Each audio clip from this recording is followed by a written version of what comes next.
کے خطبہ جمعۃ المبارک کا مبارک اور سنہرا اور ایک انقلابی عنوان ہے، کیا اللہ تعالی اور اس کے رسول کریم صلی اللہ تعالی علیہ وآلہ وسلم کی نگاہ پاک میں آج ہم مسلمانان عالم کیا ایمان والے ہیں یا نہیں، یہ عنوان ہے، ٹاپک ہے۔ قرآن و سنت کی روشنی میں قرآن مقدس کی نورانی آیات سے سوال کیا جائے گا، بتاؤ رب کا کلام، ہم مسلمان ہیں، فیصلہ احکم الحاکمین کا کلام کرے گا کہ تم مسلمان ہو یا نہیں۔ اور انشاءاللہ الرحمن روحانی ایکسرے کی ضرورت پڑے گی، ایکسرے بھی کیا جائے گا، الٹرا ساؤنڈ مشین میں ڈالنے کی ضرورت پڑے گی تو الٹرا ساؤنڈ روحانی مشین سے بھی ہمارا الٹرا ساؤنڈ کی بھی کیا جائے گا۔ اور لیٹسٹ ابھی کے جو مالک کائنات نے ٹیکنالوجی کو بہت ترقی دیا ہے نا، تو آخری مشین جو رب ذوالجلال والاکرام نے انسانوں سے بنوایا ہے اس کا نام ہے MRI مشین، آپ سب جانتے ہو۔ MRI مشین یہ لاسٹ کسی کے پورے باڈی کا، انسانی جسم کا سر سے لے کر پاؤں تک ایک ایک انگ، ایک ایک عضو کے اندر کیا بیماری ہے اس کا جائزہ لینے کے لیے رب ذوالجلال والاکرام نے 15ویں صدی ہجری اور 21ویں صدی عیسوی کے اس ترقی یافتہ دور میں ایک مشین ایجاد کروایا اس نے بندوں کو استعمال کیا، چونکہ بندے آلہ ہیں، مالک کے اسباب ہیں، کام لیتا ہے، بیک گراؤنڈ سے وہ کام کرتا ہے، ورنہ ان کا ایک اسکرو ڈھیلا کر دینا تو یہ خود اپنے آپ میں کپڑا پہنے ہیں یا نہیں، لقمہ اٹھانے کے لائق، ایک قدم چلنے کے لائق نہیں رہے گا۔ لیکن یہ انسان اتنا بڑا بے وقوف ہے کہ فوراً خدائی کے دعوے میں آ جاتا ہے۔ ذرا سی ذمہ داری ملی نہیں، ذرا چھوٹی سی کرسی ملی نہیں کہ کودنا شروع کر دیا، پاؤں زمین پر نہیں ہے، بس میں ہوں 30 معرفہ۔ اور اسی زوم میں دنیا کے اندر فرعون بھی بنا، شداد بھی بنا، نمرود بھی بنا، نمرود مردود بھی بنا، نہ جانے اس کے ناتی پوتے آج بھی دنیا میں موجود ہیں۔ تو یاد رکھیں آج کا عنوان بڑا انقلابی اور بہت ہی خوبصورت اور دلوں کو جھنجھوڑنے والا، ذہنوں میں ہلچل پیدا کرنے والا۔ رب کے کلام سے پوچھا جائے گا، نہ کسی مفتی سے پوچھا جائے گا، نہ کسی مولوی سے پوچھنے کی ضرورت ہے۔ اور مسلمان کو ضرورت کس بات کی ہے؟ رب العالمین نے اپنا آخری آسمانی پیغام قرآن مجید علم الہی کا سمندر نازل کیا ہے۔ کتنا پینا ہے پیو، کتنی پیاس ہے پیو، لیکن یہاں پینے والا بے وقوف ہے، کنارے کھڑا ہے اور کہتا ہے پیاس پیاس، لیکن پینے کا ڈھنگ بھی نہیں ہے۔ چلیں، اسلام کی نگاہ میں ساری مشینیں ہیں، ایکسرے مشین بھی ہے، الٹرا ساؤنڈ بھی ہے، MRI مشین بھی ہے اسلام کے پاس۔ اور ان سارے مشینوں میں آج 15ویں صدی ہجری اور 21ویں صدی عیسوی کہ ہم مسلمانان عالم کی بات کر رہا ہوں، مسلمانان ہند کی نہیں، انٹرنیشنل لیول پر، بین الاقوامی سطح پر، یورپ ہو یا ایشیا ہو، عرب ہو یا عجم ہو، شہر ہو یا دیہات ہو، پڑھا لکھا ہو یا جاہل ہو، ان سارے مسلمانان عالم، پورے ورلڈ، پورے وشو کے مسلمان کی بات ہو رہی ہے۔ اور صدی کون سی چل رہی ہے؟ 21ویں صدی ہے، یاد رکھیے گا۔ دنیا کی موت کا وقت قریب ہے مسلمانوں، ہم آپ آرام سے ریلیکس ہو کر کے مطمئن بیٹھے ہو نا۔ دنیا کی موت کا وقت قریب ہے، وہ تو ہے ہی، ہماری تمہاری موت کا وقت تو اور ان قریب ہے۔ کتنا قریب ہے ہم تم سمجھ بھی نہیں سکتے ہو۔ یہ سانس جو اندر جاتی ہے نا یہ باہر آئے گی یا نہیں اس کا بھی علم رب ذوالجلال کو ہے، اور جو باہر آئی ہے پھر تازہ ہوا اندر تم لے جانے کے قابل ہو یا نہیں یہ بھی اسی علام الغیوب کو پتا ہے۔ لیکن انسان ہے کہ بے وقوف یہ سمجھتا ہے کہ بس اسی دنیا میں تو رہنا ہے، جس کو کفن پہنا کے لٹایا وہی لیتا ہے، ہمیں تو کسی کے کندھے پر چڑھنا ہی نہیں ہے، ہم تو 30 ماہ بن کے اسی ترسا میں اور دھرم کٹا میں اور کرناٹکا میں اور اسی سورج کی روشنی میں دندناتے چلتے رہیں گے، ساری شرارتیں کرتے رہیں گے۔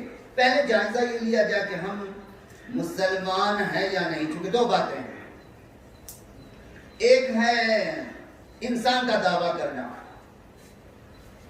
کہ میں ایمان والا، میں اسلام والا، اقرار کرنا، اس کا اقرار کس کے سامنے کر رہا ہے؟ اس رب العالمین کی بارگاہ اعلیٰ میں جو تمہارے اندر باہر سب کو بنانے والا ہے، تمہیں پالنے والا ہے، اتنا بڑا پیدا کیا تھا، آج 6 فٹ کا جوان بنا کے تمہیں رکھا ہے، تمہاری اندر کی مشین یا باہر کا سراپا اسٹرکچر کس نے بنایا؟ یہ ساری مشین کس نے بنایا؟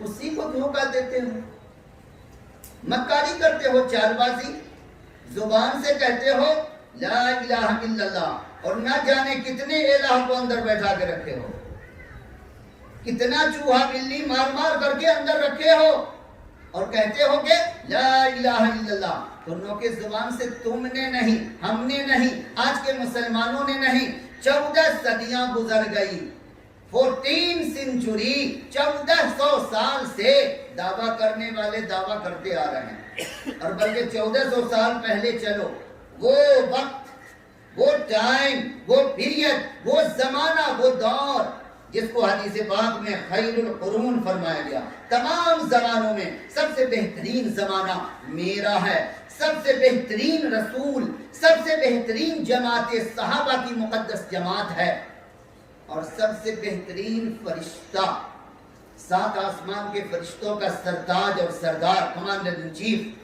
سب سے زیادہ خوبصورت، سب سے زیادہ سیرت والا، سب سے بڑا محبوب، اپنے رب کے سب سے زیادہ قریب رہنے والا، 7ویں آسمان کے اوپر سدرۃ المنتہا پر جس کا ہیڈ کوارٹر ہے، جو اپنے رب سے سب سے زیادہ قریب ہے، اور رب ذوالجلال اس سے گفتگو فرماتا ہے ڈائریکٹ۔ وہ فرشتہ کا آنا جانا لگا ہوا ہے، لاکھوں مرتبہ اس فرشتے، اس عظیم الشان فرشتے کا، روح الامین کا، روح القدس کا، جن کا نام اسم گرامی حضرت جبرائیل امین علیہ السلام، جو ساری انسانیت کے محسن بھی ہیں، اور خاص طور سے مسلمانوں پر تو ان کا بڑا احسان ہے، کیونکہ 1,24,000 نبیوں کے پاس رب ذوالجلال کا پیغام لانے والا یہی عظیم الشان فرشتہ ہے۔ ان کی عمر رب جانے، لاکھوں لاکھ سال ہو سکتی ہے، کیونکہ رب ذوالجلال نے کب انہیں بنایا؟ وہ کل بھی جوان تھے، لاکھوں لاکھ سال پہلے بھی، آج بھی جوان ہیں، انشاءاللہ کل بھی جوان رہیں گے۔ ہم تم بوڑھے ہوتے ہو، فرشتے ہمیشہ یکساں ہوتے ہیں، ایک عمر میں ہوتے ہیں۔ بہرحال جب وہ سب سے خوبصورت زمانے میں ایک جماعت نے کہا آمنا باللہ و بالیوم الآخر، ہم بھی ہیں ایمان والے، ہم اسلام والے، ہم جمعہ والے، ہم 5 وقت کی نماز والے، ہم داڑھی ٹوپی والے، ہم پگڑی والے، ہم اسلام کا سائن بورڈ لگائے ہوئے ہیں، ہم بھی ہیں مسلمان، اور ہم تم آج کے مسلمانان عالم بہت زیادہ امام خوش نصیب ملے گا تو امام کعبہ کو مل سکتا ہے، امام کعبہ کے بعد تو کوئی ان سے اچھا کوئی امام تو آپ کو ملے گا نہیں، آخری یہی ہے نا۔ کوئی آدمی اگر خوش نصیبی پائے گا تو بیت اللہ شریف پہنچے گا، حرم میں، جہاں کی ایک نماز کتنی ہے؟ ایک نماز 1,00,000 نماز کے برابر ہے، اور پیارے نبی علیہ السلام کی مسجد نبوی شریف میں پہنچے گا، یا بیت المقدس، چونکہ 3 ہی مساجد ہیں جن میں نمازوں کی فضیلت بڑھ جاتی ہے۔ حرم مبارک میں یعنی مکہ معظمہ میں 1,00,000 نماز کے برابر ایک نماز۔ امام کعبہ کو ساری دنیا کے مسلمان سب سے خوش نصیب اور سب سے اچھا سیرت والا امام مانتے ہیں۔ بے شک رب ذوالجلال نے ان کو اچھا بنایا تبھی تو کھڑا کیا وہاں. بہرحال ہم آپ اتنے ہی نہ کر سکتے ہو یا عام طور پر ہماری مساجد میں مولانا صاحب، حافظ صاحب، قاری صاحب، قاضی صاحب، تہجد گزار صاحب انہی کے پیچھے نماز ادا کرو گے. لیکن یہ جماعت جن کا ذکر میں کرنے جا رہا ہوں یہ وہ خوش نصیب جماعت ہے ایک لحاظ سے جس نے ان کو امام اللہ تعالیٰ نے ان کو ایسا امام دیا کہ پوری خدائی میں ویسا امام رب نے نہ پہلے اتارا تھا اور بعد میں تو اتارنے کا کوئی سوال ہی نہیں ہے. سارے نبیوں کے امام، سارے نبیوں کے نبی، سارے رسولوں کے رسول، سارے اماموں کے امام اعظم، امام کائنات حضرت محمد رسول اللہ صلی اللہ علیہ وسلم مصلی پر کھڑے ہیں اور پیچھے مقتدی میں مقدس جماعت صحابہ کی بھی ہے اور وہ ٹیم جو اپنے آپ کو کہتی تھی آمنا باللہ وبالیوم الاخر، ہم اللہ تعالیٰ پر ایمان لائے، ہم اللہ کے رسول پر ایمان لائے، ہم اللہ کی کتابوں پر ایمان لائے، ہم اللہ کے فرشتوں پر ایمان لائے، ہم قیامت کے دن پر ایمان لائے. بکتے رہے، نمازیں بھی چلتی رہی، اسلام کا سائن بورڈ بھی تھا. لیکن رب ذوالجلال والاکرام نے، چونکہ قرآن کے نزول کا زمانہ تھا، آج تو قرآن نہیں نازل ہو رہا، قرآن کے نزول کا زمانہ تھا، ربنا ذوالجلال والاکرام نے آنے والی نسلیں یعنی ہم آپ اور ہمارے بعد قیامت کی صبح تک آنے والی نسلوں کے لیے ایک نئی تاریخ لکھ دیا. کیا نئی تاریخ لکھا؟ یہ جو دعویٰ کر رہے تھے نا زمین پر چلتے ہوئے، نمازیں پڑھتے ہوئے، اپنے کو 30 مار خان کہہ رہے تھے اور ایمان کا دعویٰ کر رہے تھے، ان کے دعوے کو مالک نے کنڈیم کیا، رد کیا. فرمایا تم فرش زمین پر کھڑے ہو کر اسلام کا سائن بورڈ لگا کے اسلامی لباس پہن کر تم میرے نبی کو تھوڑی دیر کے لیے دھوکہ تو دے سکتے ہو، میرے صحابہ کو دے سکتے ہو. میں اللہ علام الغیوب، میں تیرا بنانے والا، میرے کو دھوکہ کوئی نہ دیا ہے نہ دے سکتا ہے. تو کیا بولتا ہے؟ آمنا باللہ. تو بولتا ہے آمنا باللہ، اللہ کہتا ہے تو ایمان والا نہیں. رب العالمین تیرے ایمان کا انکار کرتا ہے، اب کون کہاں سے لائے گا؟ اللہ اکبر. سوچنے کا مقام ہے نا. ایسا نہیں کہ اس کے نماز کا ذکر قرآن میں نہیں آیا، بے نمازی نہیں تھا اور اسلام کی ظاہری شکل بھی اس کے پاس تھی، ساری چیز تھی. سوچنے کا مقام ہے نا کیا بات تھی، کیوں رب نے انکار کیا؟ اور وہیں اسی مسجد پاک میں اسی امام اعظم کے پیچھے ایک مقدس جماعت ہے جن کا نام شریعت کی زبان میں ہے حضرات صحابہ رضی اللہ تعالیٰ عنہم، جن کا نامی اس میں گرامی آتا ہے تو سچے ایمان والوں کے دل کو تسلی نہیں سکون مل جاتا ہے، اطمینان قلب ہوتا ہے. اور جن کے ذکر جمیل میں خود رب العالمین رتب اللسان ہے، قرآن مقدس بھرا ہوا ہے، 30 پارے قرآن، سارے پارے، ساری صورتیں، کہاں نہیں ہے پورے قرآن حکیم میں جن کا ذکر جمیل ان کا ربنا ذوالجلال والاکرام خود فرماتا ہے. اور وہ ایمان کا دعویٰ نہیں کیے تھے بلکہ انہیں پریکٹیکل کر کے دکھایا کہ ایمان والا ہوتا کیسا ہے. تو چلیے قرآن سے پوچھتے کہ ایمان والا کیسا ہوتا ہے اور مالک کائنات نے جو ایمان کا رد فرمایا ہے وہ کون ہوتا ہے. اس سلسلے میں آج کی تاریخ میں میں نے سورہ مائدہ کی ایک آیت باب آیت نمبر 51 ہے، شوق ہوگا تو پڑھیے گا. سورہ مائدہ کی آیت نمبر 51 میں مالک کائنات تمام مسلمانان عالم کو 1400 سال سے یہ تعلیم دیتے آ رہے ہیں، آج بھی دے رہے ہیں، انشاءاللہ جب تک قرآن اس دنیا میں موجود ہے دیتے رہیں گے. کیا ہے وہ تعلیم؟ غور سے سنو مسلمانوں. یا ایھا الذین آمنوا، اے وہ لوگ جو ایمان کا دعویٰ کرتے ہو، یا مان لو اے ایمان والو، چلو تمہارا دعویٰ تھوڑی دیر کے لیے مان لیتے ہیں کہ اے ایمان والو، لا تتخذوا الیہود والنصارى اولیاء. دو قوم ہے، دو جماعت ہے تو انسان لیکن وہ شیطان سے بھی بدتر ہے. ان دونوں ٹیم سے، ان دونوں قوم سے تم دوستی مت رچانا، ان سے دوستی مت کرنا، ان کے قریب مت جانا، ان سے کسی طرح کا کوئی تعلق مت رکھنا. یہ کون کہتا ہے؟ ربنا ذوالجلال والاکرام. کوئی بات تو ہے نا؟ کیوں یہ کیوں کا جواب آگے ملے گا، پہلے ترجمہ آپ سنو. لا تتخذوا اليهود والنصارى اولیاء. یہودیوں اور نصرانی سے مراد کرسچن جس کو آپ کہتے ہو آج کی زبان میں، اس کو قرآن کرسچن نہیں کہتا، نصارہ بول رہا ہے. یہودیوں اور نصرانیوں سے دوستی مت کرنا، یعنی ان کو دوست مت بنانا. کیوں؟ بعضهم اولیاء و بعض، وہ تمہارے دوست کبھی ہو ہی نہیں سکتے. یہ تیرا رب تجھ سے کہتا ہے، رب کی بات پکی ہے، سچی ہے. وہ آپس میں ایک دوسرے سے دوستی کرتے ہیں، یعنی یہودی عیسائی کا، یعنی کرسچن کا یہودی دوست ہو سکتا ہے، اس کا دوست وہ بھی ہو سکتا ہے. تمہارا کبھی دوست نہ ہوا نہ ہوگا. جب تمہارے رسول کا وہ دشمن تھا، تمہارے اللہ کا دشمن تھا، تمہارے دین کا دشمن تھا، تمہارے قرآن کا دشمن تھا، تمہارے صحابہ کا دشمن تھا، وہ کل بھی دشمن تھا، آج بھی دشمن ہے، کل آنے والے کل میں بھی دشمن رہے گا.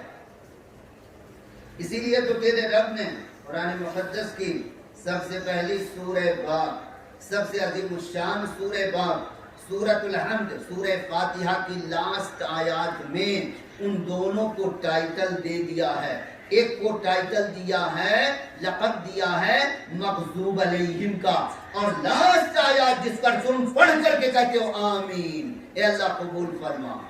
ضالین، یہ ہے کرسچن. مغضوب علیہم کے معنی جس پر رب کا غضب ٹوٹ پڑا، اور ضالین کے معنی جو صراط مستقیم سے ہٹ گئے. تو ظاہر سی بات ہے جب رب کا غضب اس پر برس چکا ہے موسلادھار بارش کی طرح، اور برس رہا ہے جب تک وہ اس دنیا میں ہے تب بھی برسے گا، اور جب یہاں سے جائیں گے تو سیدھا جہنم کا ٹھکانہ ہے. یہ قرآن کا اعلان ہے دونوں کا، کیونکہ دونوں پکے کافر مشرک ہیں. اور تم کو کیا کہا جا رہا ہے؟ تم ان سے دوستی مت کرو، دوست مت بناؤ. اگلا جملہ سنیں، ججمنٹ سنا رہے مولا.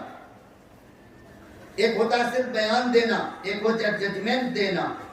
احکم الحاکمین، فیصلہ سنا رہے ہیں. کیا؟ غور سے سننا اگلی آیت. میں یہ تو بتا دیا کہ تم دوست مت بناؤ، وہ آپس میں ایک دوسرے کے دوست ہیں، تمہارے نہیں ہو سکتے کبھی. اور اگر کبھی دوست وہ تمہارے بننے کی کوشش بھی کریں تو سمجھ جانا وہ چال ہوگی، ان کی داؤ پیچ ہوگا، کوئی چال بازی ہوگی، کوئی غرض ہوگا، وہ تم کو دھوکہ دے گا، مکاری کرے گا، چال بازی کرے گا. کیونکہ وہ رب کا دشمن ہے، رسول کا دشمن ہے، قرآن کا دشمن ہے، دین کا دشمن ہے، صحابہ کا دشمن ہے، اسلام کا دشمن ہے، مسلمانوں کا دشمن کل بھی تھا بھی ہے. آگے بڑھو. وَمَن يَتَوَلَّهُم مِّنكُمْ. مسلمانوں غور سے سن لو، کان میں روئی مت رکھنا، ہوشیار ہو جاؤ، الرٹ ہو جاؤ. یہ تیرا رب تجھ سے باتیں کر رہا ہے، زبان بندے کی ہے. وَمَن يَتَوَلَّهُم مِّنكُمْ، جو مسلمانوں تم میں سے، خواہ وہ کوئی حکمراں ہو، کسی ملک کا بادشاہ ہو، وزیر ہو، وزیر اعظم ہو، پریزیڈنٹ ہو، گورنر ہو، یا اور کچھ بھی ہو، مولانا ہو، حافظ ہو، جو تم میں سے ان دونوں قوم سے دوستی کرے گا. اب ججمنٹ سنا رہے ہیں مولا، فیصلہ. کون سنا رہے ہیں؟ اللہ تبارک و تعالی حکم الحاکمین خود سنا رہے ہیں. وَمَن يَتَوَلَّهُم مِّنكُمْ، اے مسلمانوں تم میں سے جو ایمان کے دعویٰ کرنے کے باوجود ان سے دوستی کرے گا، تو اب سنو تیرا رب فیصلہ کرتا ہے. فَإِنَّهُ مِنْهُمْ. اللہ اکبر. جو ایمان کے دعوے کے بعد بھی اپنے رب کے اس حکم کا انکار کرتے ہوئے ان سے دوستی کا ہاتھ بڑھاتا ہے، تو رب تیرا کہتا ہے کہ تو کلمہ پڑھنے کے باوجود یہودی کہلائے گا میری بارگاہ میں. اللہ اکبر. بظاہر تو دنیا میں مسلمانوں کے درمیان پلے گا، بڑھے گا، زندگی گزارے گا، شادی بیاہ کرے گا، بچے پیدا کرے گا، گھر بنائے گا، مال و دولت جمع کرے گا، کفن پہن کے مسلمانوں کے درمیان سے مسلمان سمجھے کہ تو بھی مسلمان ہے، مسلمانوں کے قبرستان میں دفن بھی ہو جائے گا، کیونکہ کوئی عالم الغیب تو ہے نہیں. لیکن تیرے رب کی نگاہ میں تیرا رب فیصلہ سنا چکا ہے. مَن يَتَوَلَّهُم مِّنكُمْ فَإِنَّهُ مِنْهُمْ. یہ منہم میں ہم کی ضمیر یہود و نصارہ کی طرف لوٹ رہی ہے. سارے صحابہ کا اتفاق ہے. اس آیت کریمہ میں کلیئر کٹ لفظوں میں رب تعالیٰ نے ان لوگوں کو الٹیمیٹم ہی نہیں دیا، فیصلہ سنا دیا. کہ تم لا الہ الا اللہ ایک بار نہیں، لاکھ بار نہیں، کروڑ مرتبہ پڑھ لو، میری نگاہ میں تم یہودی رہو گے، کرسچن تم رہو گے، نصرانی ہوگے، بھلی تم مسلمانوں کی مسجدوں میں نماز ادا کرو، مسلمانوں کی شکل بنا لو، مسلمانوں کا لباس پہن لو، تم کلمہ طیبہ پڑھتے رہو، لیکن اگر تم نے اپنے رب کے اس حکم کی خلاف ورزی کیا ہے تو تیرا رب تجھ کو یہودی میں سے مانتا ہے۔ تو قیامت کے دن اٹھے گا تو مسلمانوں کی جماعت میں نہیں، یہودیوں کی جماعت میں کھڑا کیا جائے گا۔ دوسری آیت پاک اور دردناک ہے، وہ سورہ نساء کی ہے۔ مالک کائنات فرماتے وَلِلَّهِ مَا فِي السَّمَاوَاتِ وَمَا فِي الْأَرْضِ، جو کچھ آسمانوں میں ہے، جو کچھ زمین میں ہے، وہ ایک ایک ذرہ رب ذوالجلال کا ہے، تمہارے باپ کی ملکیت نہیں ہے، یہ میرا ہے، میں اس کا خالق ہوں، مالک بھی میں ہوں، تمہارا کچھ بھی نہیں ہے۔ وَلِلَّهِ، اللہ تعالیٰ ہی کا ہے، ما فی السماوات، جو کچھ کے ساتھ آسمانوں میں ہے اور جو کچھ کے ساتھ زمینوں میں ہے، وَكَفَى بِاللَّهِ وَكِيلًا، اللہ سبحانہ وتعالی سب کا کام بنانے کے لیے اکیلا کافی ہے، اس کو کسی کی مدد کی ضرورت نہیں ہے۔ اگلی آیت فرماتے ہیں، الٹیمیٹم ہے یہ، الٹیمیٹم جو آپ سمجھتے ہو نا، کسی کو آپ الٹیمیٹم دیتے ہو نا، یہ کام کر لو، سن لو، اگر تم نے ایسا نہیں کیا تو ایسا بھی ہو سکتا ہے۔ مالک کائنات یہی الٹیمیٹم دے رہے ہیں، تمام انسانوں کو دے رہے ہیں، خصوصاً مسلمانوں کو، ان یشاء یذہبکم ایھا الناس، تم کیا سمجھتے ہو کہ تم کو انسان کی شکل میں ہم نے پیدا کیا ہے تو تم انسان کی شکل میں اس زمین پر ساری شرارتیں، بدماشیاں، میرے قانون کو توڑ کر میری مرضی کے خلاف کام کر کے تم دندناتے ہی رہو گے؟ تو سنو ایک بار، اگر تیرا رب ذوالجلال چاہے، غور سے سننا، تیرا رب ذوالجلال چاہے تو تم تمام انسانوں سے زمین کو پاک کر دے، تم سب کو دھسا دے، تم سب کو ملیا میٹ کر دے۔ ان یشاء یذہبکم ایھا الناس، اے لوگو میں چاہوں تو منٹوں نہیں، سیکنڈوں نہ لگے، تم تمام انسانوں کو میں بے نام و نشان کر دوں، ویاتی بآخرین، اور ایک دوسری مخلوق کو اس زمین پر لا کے نئے وجود کے ساتھ، پوری شان بان شان کے ساتھ ان کو لا کے کھڑا کر دوں تمہاری جگہ، اور چاہوں تو تمہیں انسان بنا کے پیدا کیا ہے، چاہوں تو پگ میں تبدیل کر دوں، کسی جانور کی شکل میں بنا دوں، جیسا کہ بنا چکا۔ مالک کائنات صرف الٹیمیٹم نہیں دے رہے ہیں، تاریخ گواہ ہے، قرآن مقدس کی نورانی آیات گواہ ہیں۔ حضرت عیسیٰ علیہ السلام اور حضرت داؤد علیہ السلام کے زمانے میں یہی انسان کی ایک جماعت کو رب نے پگ بنا دیا، خنزیر بنا دیا۔ انسان پیدا کیا تھا ماں کے پیٹ سے، لیکن جب ان کی بغاوت، رب کے خلاف بغاوت، رب کے قانون کی دھجیاں اڑانا شروع کیا اور سینہ تان کے بولا کوئی نہیں ہے، کوئی ہم کو دیکھنے والا نہیں ہے، کون ہم سے مقابلہ کرنے والا، مالک کائنات نے سور بنا دیا، پگ بنا دیا۔ اور ایک زمانے میں حضرت داؤد علیہ السلام کے زمانے میں جیسے آپ کو جمعہ ملا ہے ویسے ہی ان کو ملا تھا سنیچر کا دن، صرف اتنا حکم تھا کہ اس دن تمہیں عبادت کرنی ہے، جیسے مسلمانوں کو حکم دیا گیا نا جمعہ کی نماز کے ٹائم میں دکانہ مکانہ ساری چیز چھوڑ دینا ہے، کھیت کھلیانا، سارے کاروبار سب حرام ہے، صرف رب ذوالجلال کی بارگاہ میں حاضری دینا ہے۔ اب کوئی مسلمان آج کی تاریخ میں وہی کام کرے گا تو عذاب الہی آ سکتا ہے، اب کوئی بڑی بات نہیں، ان پر بھی عذاب آیا، ان کو کہا گیا تھا سنیچر کے دن مچھلیوں کا شکار تم نہیں کرو گے، انہوں نے کیا، مالک کائنات نے ذلیل بندر بنا دیا۔ حضرت عیسیٰ علیہ السلام کے زمانے میں ان کو پگ بنا دیا۔ یہ تاریخ مولا نے رکھ دیا آنے والی نسلوں کی عبرت کے لیے کہ یہ عذاب جو ان پر آیا ہے نا، اور یہ عذاب جس کا ذکر میں کر رہا ہوں یہ زیادہ نہیں 2000 سال پہلے کا ہے، جو انسان سے بندر بنا، وہ بھی بندر وہ بندر نہیں گھوڑا والا نہیں، کالا والا، جو نہایت ہی بد شکل ہوتا ہے، جس کو دیکھ کر مسلمان انسان بھی ڈر جاتے ہیں۔ جانوروں میں بھی بہت ہی بدترین شکل کا ہے، بدبخت بھی ہے، جی ہاں، وہ ذلیل بندر بنایا، قرآن حکیم میں ذکر آیا۔ حضرت عیسیٰ علیہ السلام کے زمانے میں مالک کائنات نے پگ بنایا۔ یہ تاریخ کیوں لکھا؟ اس لیے لکھا تاکہ آنے والی نسلیں ذرا عبرت حاصل کریں کہ وہ عذاب جو 2000 سال پہلے آیا تھا وہ عذاب آج بھی آ سکتا ہے، آئے گا۔ اگر تم بھی اسی راستے پر چلو گے تو آج بھی پگ بنائے جا سکتے ہو، زمین میں دھسائے جا سکتے ہو، تمہاری شکلیں اور دوسری بنائی جا سکتی ہیں۔ اور جیسا کہ آپ نے ابھی قرآن مجید کی سورہ نساء کی آیت کریمہ آگے فرماتے مالک آخری آیت میں وَكَانَ اللَّهُ عَلَى ذَلِكَ قَدِيرًا، تم کیا سمجھتے ہو تیرا رب مجبور ہے؟ تم کوئی انسان کی شکل میں بنائے تو انسان ہی رہو گے؟ ارے وہ قادر مطلق ہے جو چاہے تو انسان بھی بنائے، انسان سے بندر بھی بنائے، انسان سے سانپ بچھو بھی بنا دے، انسان سے بیل اور کتا بھی تم کو بنا دے۔ وہ چاہے تو کیا نہیں کر سکتا ہے؟ کیوں پڑھتے ہو آیت کریمہ ان اللہ علی کل شیء قدیر؟ لیکن آج کی تاریخ میں ہم مسلمانان عالم گنہگار نہیں ہیں، سب باغی ہیں۔ قرآن مقدس سے اگر پوچھا جائے کہ ہم مسلمان ہیں تو قرآن مقدس کی آیات پاک کی روشنی میں ہمیں کس چیز کا ٹائٹل ملے گا؟ منافق، کافر، مشرک، بدعتی۔ یہ قرآن مقدس کی زبان کی بات کر رہا ہوں، کیونکہ قرآن مجید میں جو سچے ایمان والوں کی صفات ہیں وہ صفت نہیں پائی جاتی۔ ایک بات کا صرف ذکر کرتا ہوں چونکہ وقت بہت تھوڑا ہے۔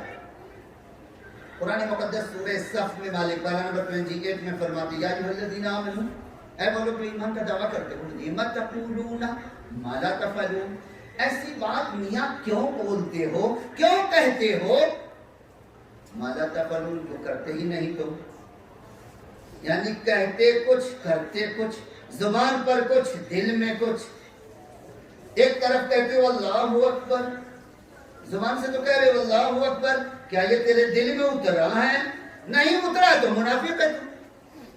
یہ دنیا کو دکھانے کے لیے کہتا ہے اللہ اکبر اور مطلب بھی نہیں سمجھتا اللہ سب سے بڑا ہے، لیکن جب بےایمانی پر اترتے ہو، شیطانی پر اترتے ہو، اس ٹائم میں اللہ اکبر نہیں یاد رہتا کہ اللہ سب سے بڑا کیا بڑا ہے۔ اللہ سننے والا ہے، سب سے بڑا ہے، دیکھنے والا ہے، سب سے بڑا ہے، سمجھنے والا ہے، سب سے بڑا ہے۔ اور وہ تم زبان سے کہتے ہو ایک طرف اللہ اکبر اور پوری زندگی تیری، خواہ وہ گھر والی زندگی ہو یا باہر والی، وہ سب کافرانہ ہے، مشرکانہ ہے۔ سبق پھر پڑھ، صداقت کا، عدالت کا، شجاعت کا، لیا جائے گا کام تم سے دنیا کی امامت کا۔ لیکن اگر نہیں تم نے کیا تو پھر تمہارا حشر کیا ہوگا؟ وضع میں تم ہو نصارا تو تمدن میں ہنود، یہ مسلمان ہیں جنہیں دیکھ کے شرمائے یہود۔ تم سید بھی ہو، افغان بھی ہو، تم سید بھی ہو، مرزا بھی ہو، افغان بھی ہو، تم سبھی کچھ ہو، بتاؤ تم مسلمان بھی ہو؟ تم سبھی کچھ ہو، بتاؤ تم مسلمان بھی ہو؟ تو قرآن کہتا ہے ہمیں تم مسلمان نہیں۔ کیوں؟ سب سے پہلے تو تیرا ایمان ہی نہیں ہے، وہ ایمان جو قرآن میں ہے وہ ایمان تیرا نہیں ہے۔ یہ سب زبانی جمع خرچ ہے، ایک ہی صفت لاؤ نا، لِمَ تَقُولُونَ مَا لَا تَفْعَلُونَ، ایسی بات کیوں کہتے جو کرتے نہیں؟ جانتے ہو تم کیا جانو؟ جاہل ہو۔ سنو کبر مقتن عند اللہ ان تقولوا ما لا تفعلون، تمہارے رب کو سب سے زیادہ غصہ، جلال، ناراضگی اس وقت ہوتی ہے جب کوئی بندہ ایسی بات کہتا ہے جو کرتا نہیں۔ تو اپنے رب کو غضبناک بنا کے تم مسلمان کیسے کہلا سکتے ہو؟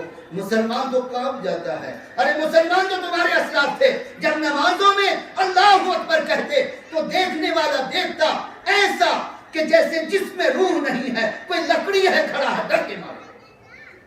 تمہارا تو ایک مچھر ادھر سے آ گیا، مکھی آ گئی، تو یہاں نماز اللہ اکبر، یہاں داڑھی بھی کھجلاتے ہو، یہاں مچھر کی مار رہے ہو۔ اب تم کہتے ہو مسلمان، یہ اللہ اکبر کیوں زبان سے کہا تھا؟ اللہ سب سے بڑا ہے، زبان سے تم نے کہا اللہ سب سے بڑا ہے، لیکن تم اپنے اسٹیٹ کے سی ایم کو اس سے بڑا مانتے ہو۔ کیوں؟ رب کا حکم آتا ہے تو کانپتے نہیں۔ اگر رب ذوالجلال تمہارے علاقے میں کوئی حکم نازل کرے تو نہیں مانتے۔ تمہاری اسٹیٹ کا سی ایم اگر کوئی آدیش جاری کرتا ہے ٹن سے مان لیتے ہو۔ رب اگر کہے یہ حرام تو نہیں مانتے، لیکن تمہارے زمانے کا ظالم حاکم تمہارے اسٹیٹ نہیں، تمہارے ڈسٹرکٹ کا کلکٹر یا IPS آفیسر اگر کرفیو لگا دے اس علاقے میں اور آرڈر آدیش جاری کرے نکلنا نہیں، اور جو دروازہ کھڑکی کھولے گا روڈ پر نکلے گا شوٹ آرڈر گولی مار دو. ہے کوئی مائی کا بچہ جو نکل کے دکھا دے ترسا کے روڈ پر؟ نہیں. اور رب کا حکم آتا ہے یہ کام نہیں کرنے کو، یہ حرام ہے. سارے مسلمان کر رہے ہیں. کیوں؟ لت پڑی ہوئی ہے. کیوں؟ رب سے نہیں ڈرتا، سی ایم سے ڈرتا، گورنر سے ڈرتا، یہ مردود حکمران سے آج ڈرتا، لیکن اپنے رب سے نہیں ڈرتا ہے. یہ ڈر کیسا؟ ایک طرف کہتے ہو اللہ اکبر ہے، اللہ سب سے بڑا ہے، لیکن رب کو بڑا تم نہیں مانتے. اگر مانتے تو یہ حشر تمہارا نہیں ہوتا، تمہاری دعائیں قبول ہوتی. آج ایک مسلمان دوسرے مسلمان کو گمراہ کہتا ہے، کافر کہتا ہے، مشرک کہتا ہے. تم دوسرے کو کیا کہو گے؟ اس گھر کو آگ لگی گھر کے چراغ سے. اب بولو نا، جہاں قرآن نازل ہوا، جہاں سے اسلام کا سورج نکلا، پوری دنیا کو روشن کیا، آج وہاں کا ظالم و جابر حکمراں ایک مسلمان کو اپنے یہاں سے حکم جاری کرتا ہے کہ تم گمراہ ہو. اس مسلمان کو جہاں حدیث پاک میں فرمایا گیا خبردار تم میں سے کوئی کسی پر کفر کا فتویٰ نہ لگائے، کوئی کسی پر لعنت نہ کرے، کوئی کافر کسی کو نہ کہے، چونکہ سامنے والے کو اگر تم نے کافر کہا، مشرک کہا، جبکہ حقیقت میں وہ نہیں ہے، تو وہ کفر لوٹ کر تمہارے اوپر برستی ہے، وہ لعنت تیرے اوپر آئے گی. تم عالم الغیب ہو گئے، تم نے سینہ چیر کے دیکھ لیا کہ اس کے پاس ایمان نہیں ہے. اچھا تم اپنے حکومت کا خطرہ محسوس کرتے ہو کہ یہ تو بہت پرانی ادا ہے ظالم حکمرانوں کی کہ حضرات صحابہ تک کو نہیں چھوڑا. آپ ہم تم آج کے مولانا حافظ کو کون پوچھتا ہے؟ صحابہ کو حق بولنے کی بنیاد پر قتل کیا گیا، ایک دو کو نہیں ہزاروں ہزار کو قتل کیا. ان کے زمانے کے نام نہاد مسلم حکمران ہیں، وہ بھی مسلمان کہلاتا تھا لیکن تھا وہ منافق. تب صحابہ کو قتل کیا نا. صرف ان کا جرم کیا تھا؟ کھڑے ہو کے انہوں نے حق بول دیا. اے گورنر یہ قرآن و سنت کے خلاف یہ بات ہے. کہا اچھا تم میرے سامنے بولے. کہا کیوں نہیں بولیں گے؟ کہا میں گورنر، میں بادشاہ، میں سی ایم، میں پی ایم، میں پریزیڈنٹ، میرے در سے تم کو یہ حق نہیں بولنا ہے. بھلی قرآن و سنت کے مطابق ہے، قرآن و سنت کی روشنی میں تم بولے. ہماری حکومت ہمارے مزاج کے خلاف ہے، تم کو نہیں بولنا. کہا ہم تم بولیں گے کیونکہ ہم رب سے ڈرتے ہیں. تم جیسے کیڑا مکوڑا سے ہم کیوں ڈریں گے؟ کہا قتل کر دیے جاؤ گے. کہا ایک بار نہیں 1000 بار قتل کرو، قربان جاؤں اپنے رب کے نام پاک پر. ایسی 100 جانیں ہیں تو قربان کر دوں، لیکن تم جیسے ناپاک مردود فرعون کے ناتی پوتا کے سامنے سر نہیں جھکاتا. قتل کر دیا، قتل ہو گئے، شہید ہو گئے. اور یاد رکھنا یہ جہاد جو آج کی تاریخ میں مشین گن لے کر، توپ لے کر، یا آج کے بمبار طیارہ کو لے کر کریں گے نا، وہ جہاد چھوٹا ہے. اور کسی ظالم حکمراں کے سامنے حق بات بولنا یہ جہاد اکبر ہے اسلام. یاد رکھیں جہاد اکبر کا مطلب سب سے بڑا جہاد ہے حق بولنا. آج کی تاریخ میں ایک مسلمان کو کافر بنا رہا ہے. اب تو ایسا یقین ہو چلا ہے قرآن و سنت کی روشنی میں کہ اب آپ کا اس دنیا کی موت کا وقت بالکل قریب آ چکا ہے.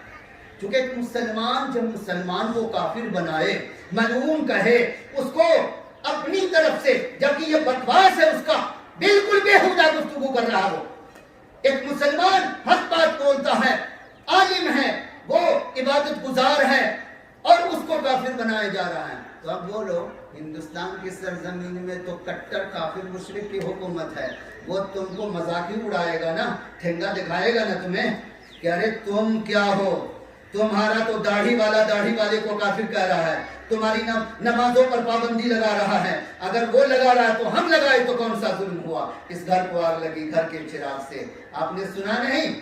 بہت تیزی کے ساتھ دنیا انقلاب کی طرف جا رہی ہے. اب ایسا لگ رہا ہے کہ دجال کی آمد ہے. وہی دجال کانا جس کے پیشانی پر لکھا ہوگا کافر بڑے بڑے حروف سے، اور مسلمان کو نظر آئے گا، دنیا کی کسی قوم کو نظر نہیں آئے گا. اللہ سبحانہ و تعالیٰ سے دعا ہے مالک کائنات ہم ہندوستانی مسلمانوں ہی کو نہیں، پورے عالم اسلام کے سچے ایمان والوں کو رب تعالیٰ حوصلہ دے، ان کو حوصلہ دے انہیں شجاع بنائے, انہیں بہادر بنائے کہ وہ آج کی پرفتن دور میں بھی ایسے فرعون, حامان, شداد, نمرود کے ناتی پوتے جو عبا چوغا لگا کر اسلامی ڈریس میں ہیں, لیکن وہ ہیں اصلی دجال, چھوٹے چھوٹے دجال, اور بڑا دجال آنے والا ہے. اسی بڑے دجال کے آنے کی وہ تیاری کروا رہے ہیں. بھلی وہ اوپر سے لا الہ الا اللہ پڑھیں, کچھ بھی کریں, لیکن قرآن مقدس کا فیصلہ آپ نے سنا نہ سورہ مائدہ کی کہ تم کلمہ پڑھنے کے باوجود کافر, تم یہودی اور نصرانی رب کی بارگاہ میں کہلاؤ گے. آج وہی حالات پیدا ہو گئے ہیں. تو بس دعا کریں پورے عالم اسلام میں جتنے بھی ایمان والے, سچے ایمان والے, مولا ان کے ایمان کی حفاظت فرمائے. جو منافق ہیں ان کے لیے دعا نہیں کرنے کو, ان کے لیے کیا دعا کرنے کو, وہ تو بغاوت پر تلا ہے, وہ تو رب کا دشمن ہے, رب کے دین کا دشمن ہے. ان کے لیے دعا نہیں بلکہ بد دعا ہے. وہ بدبخت جائے اور اپنی بدبختی میں آگے نکل جائے. نمرود کا, حامان کا, فرعون کا ناتی پوتا بنا ہے, ناتی پوتا بنا رہے. جو سچے ایمان والے ہمارے بھائی بہن ہیں عالم اسلام کے اندر, پوری دنیا میں, ان سب کے ایمان کے رب العالمین حفاظت فرمائے. اور ایسے ظالم و جابر حکمراں کو جو اسلام کو اور مسلمانوں کو جلا رہا ہے, دوسروں کی نگاہ میں ذلیل کر رہا ہے, اب تو دھتکار ہے, اب تو تانا دیں گے تمہیں ہندوستان کے وہ کافر مشرک حکمراں کہ تم کیا بولو گے, تمہارا مسلمان بھائی تمہیں گمراہ کہہ رہا ہے. ہم نے کہا تو کون بڑی بات ہے, تیرے مسجدوں میں تالا ہم نے لگایا تو کون بڑی بات ہے. بولو طنز کریں گے کہ نہیں؟ جب تمہارا بھائی تمہیں خود طنز کرے, تانو تشریح کرے, تمہیں ملعون کہے, تو کافر مشرک کو کہنے میں کیا آسانی ہوگی نا. اب تو وہی کہہ رہے ہیں. اب یہ حالات آ گئے ہیں. مالک کائنات دونوں جہان کی رحمتوں سے سچے ایمان والوں کو نوازے, اور جب تک اس کائنات میں رکھے رب العالمین اپنے قرآن و سنت کے مطابق ہم سب کو اپنی اپنی انفرادی اور اجتماعی زندگی میں ایک دوسرے کے ساتھ محبت کے ساتھ زندگی گزارنے کی توفیق عطا فرمائے. اور ایک دوسرے کو جو یہ کافر مشرک کا فتویٰ دینے چلے ہو نا, اس سے آپ اجتناب کرو ورنہ برباد ہو جاؤ گے. چونکہ پیارے نبی علیہ السلام کی صریح اور صحیح مستند حدیث پاک میں اس طریقے سے سختی کے ساتھ روکا گیا ہے, تم میں سے کوئی کسی پر کفر کا فتویٰ نہ لگائے, کوئی کسی کو کافر اور مشرک نہ کہے. اور آج عام طور پر بچوں کا کھیل بنا لیا ہے, ذرا سا کچھ دیکھا کہہ دیا تو کافر ہے, تو مشرک ہے, تو منافق ہے, تو فلاں ہے. تن سے کہہ دیا, زبان سے کہنے میں آسان ہے جی, لیکن یاد رکھنا اسی حدیث پاک میں ہے کہ اگر تم نے کسی کو کافر کہا اور وہ کافر نہیں ہے تو پلٹ کے وہ کفر تیرے اوپر لوٹ آئے گا, اور جب آئے گا تو تیرا ستیاناش ہو جائے گا, تیرا ستیاناش دونوں جہان میں ہو جائے گا. چونکہ رب تعالیٰ جب پلٹوا کر کے لعنت کو لاتا ہے تو پھر الٹتا پلٹتا نہیں, تم پر برس پڑے گا, وہ کفر تم پر جم جائے گا. تو کافر ہوگا, تو مشرک ہوگا, تو منافق ہوگا, وہ پاک ہو گیا.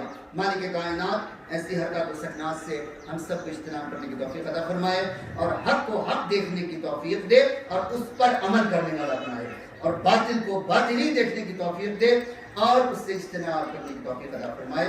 اقول قولی ھذا استغفر اللہ لی ولکم ولسائر المسلمین والمسلمات فاستغفروہ انہ هو الغفور الرحیم.